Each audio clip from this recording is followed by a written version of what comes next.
There are very few things that raise as many fundamental questions and very primary emotions as talking about murder and talking about death. Carrie Underwood's Two Black Cadillacs is a monster hit. It was her 17th #1 single, and the moment you hear it, it grabs you.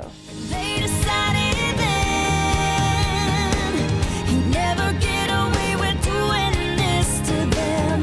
Two black Cadillacs waiting for the right time. Carrie Underwood, this adorable blonde girl from the South, is finally branching out and singing murder ballads.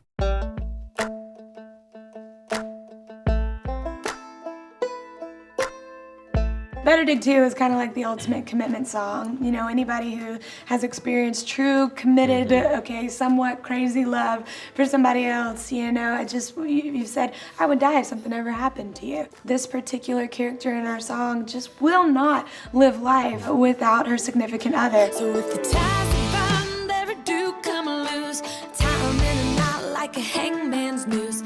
In Better Dig 2, you see a lot of people digging graves.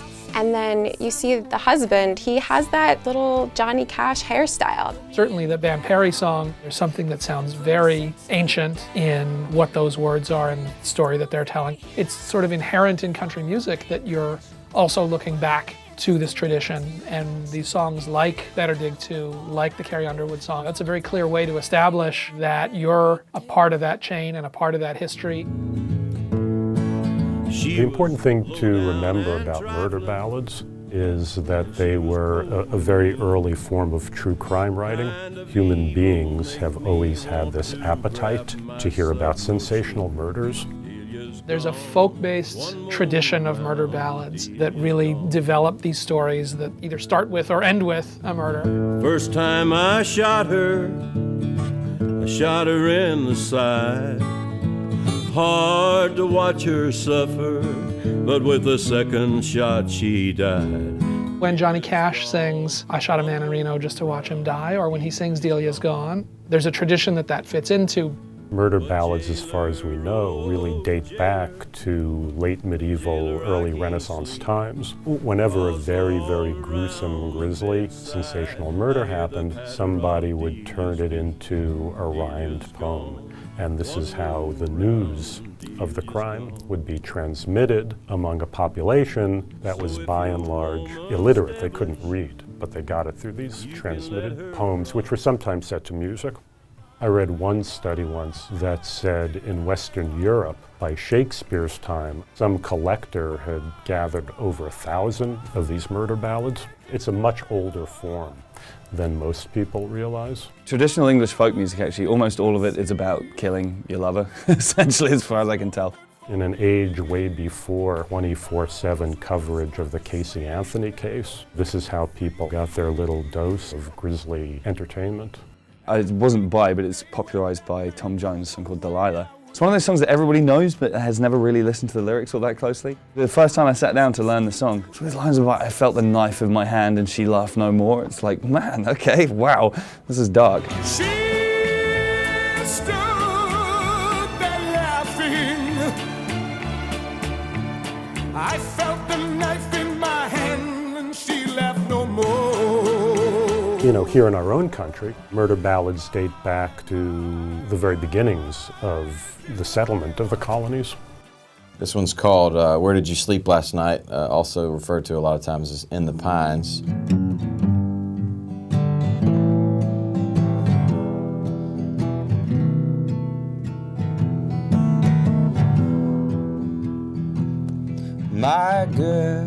My girl, don't lie to me.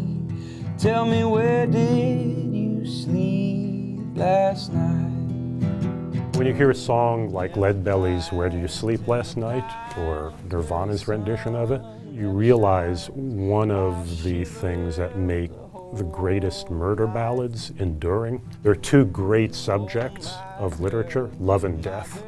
And, you know, a song like that, you know, it just has it all. Part of it, I think, is that there have been people who have kept the songs alive, kind of in the folk community, like guys like Pete Seeger, who've spent a lifetime trying to keep people aware of like our musical background. You have guys like Alan Lomax and the work that he did in Appalachia, just searching out these songs. I mean, there are people who are concerned with a way of life that has, by this point, definitely died out. There's a reason that these themes resonate through old folk songs, old gangster movies, Scorsese making mafia films, westerns, hip-hop records. At the heart of all of these different styles and genres, these things come down to these questions of life and death and what compels people to take these kind of actions. You can certainly pull out Bible stories and make murder ballads, find them within what those stories are. There's kind of two varieties. One is the scorned lover song, and those tend to be like a little bit more lighthearted and a little more fun. And then you have the kind of social commentary songs, like the Strange Fruit song or even Tom Dooley. Down in some lonesome valley, hanging from a white oak tree. Tom Dooley is a ballad based on an actual crime. The Kingston Trio took this song and kind of sanitized it. The level of social commentary made in music during those years was really strong, and there's a lot of this fascinating history with music in general, but especially with some particular murder songs that deal with particular racist violence. This next record is dedicated to some personal friends of mine, the LAPD. In terms of hip-hop, you're talking about a kind of music in a way that comes up out of the streets and addresses the kinds of issues that ordinary people are fascinated by. And that also reflects certain kinds of social realities. The year of Cop Killer was the year that the Academy Award for Best Picture went to Clint Eastwood's Unforgiven. Climax of Unforgiven is Clint Eastwood killing a cop. This is something that Ice-T and I talked about a lot at the time, which is the sense that these kids are too stupid to understand what's real and what's fiction, and they can't make those kind of literary distinctions that are granted in country music, in folk music, in Western movies.